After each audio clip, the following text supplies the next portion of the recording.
আচ্ছা, এখানে আমাদের যেই ফাংশনটার ন্যূনতম মান বের করতে হবে সেটা হলো যে x square minus three x plus five. So আমরা এটাকে main function F of x equals to ধরে নিলাম যে x square minus three x plus five. So এই ন্যূনতম বা সর্বোচ্চ, ঠিক আছে, চরম মান, গুরুমান, লঘুমান, সর্বোচ্চ মান, সর্বনিম্ন মান, ন্যূনতম মান, এইসব টাইপের ম্যাথের ক্ষেত্রে আমরা করি কি, যে আমাদের মেইন ফাংশন যেটা দেওয়া থাকে সেটাকে দুইবার ডিফারেন্সিয়েট করি, তাই না? দুইবার ডিফারেন্সিয়েট করি। তার মধ্যে প্রথম ডিফারেন্সিয়েশন সেটাকে আমরা ইকুয়ালস টু জিরো ধরে সেখান থেকে এক্সের একটা মান বের করি। এই মানটার জন্য আমরা কিন্তু গুরুমান বা লঘুমান কিছু একটা পাই। এখন গুরুমান নাকি লঘুমান এটা শিওর হওয়ার জন্য আমরা করি কি, আবার সেকেন্ড ডেরিভেটিভ পর্যন্ত বের করি। দেন ওই যে এক্সের মানটা বের করেছিলাম না, যেটা ফার্স্ট ডেরিভেটিভকে ইকুয়াল টু জিরো ধরে এক্সের যে মানটা বের করেছিলাম, সেই মানটা আমরা সেকেন্ড ডেরিভেটিভ ইনপুট দিই, দিয়ে দেখি যে সেকেন্ড ডেরিভেটিভের মান কি জিরো থেকে বড় আসে কিনা। যদি বড় আসে তাহলে তার জন্য আমরা কি পাই, ন্যূনতম মান পাই বা লঘুমান পাই বা সর্বনিম্ন মান পাই।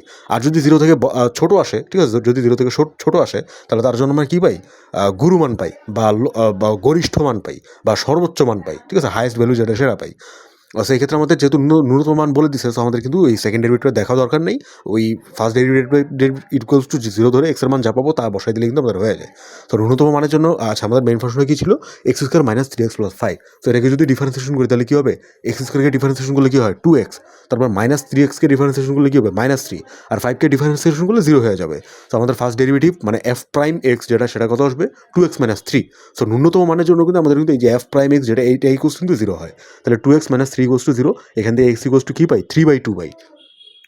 তো এই মানটা যদি আমরা দিয়ে আচ্ছা, এটা গেল আমাদের এক্সের মান। এবার আমরা সেকেন্ড ডেরিভেটিভ বের করি। সেকেন্ড ডেরিভেটিভ বের করে একদমই সিম্পল, ফার্স্ট ডেরিভেটিভ যেটা বের করছিলাম সেটাকে একবার ডিফারেন্সিয়েশন করে দিলে কিন্তু আমাদের কিন্তু সেকেন্ড ডেরিভেটিভ বের হয়ে যায়। ফার্স্ট ডেরিভেটিভে কী ছিল, টু এক্স মাইনাস থ্রি। তো টু এক্সকে ডিফারেন্সিয়েট করলে কী হয়, টু। আর মাইনাস থ্রিকে ডিফারেন্সিয়েট করলে জিরো হয়ে যায়। তো আমাদের সেকেন্ড ডেরিভেটিভ কত আসবে, টু আসবে, যেটা কিন্তু অলরেডি কিন্তু জিরো থেকে বড়।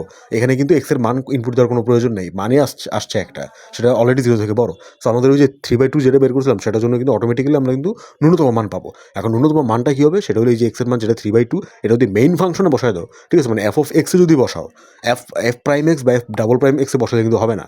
ন্যূনতম মান পাইতে হলে তোমাকে এই মানটা তোমাকে মেইন ফাংশনে বসাইতে হবে।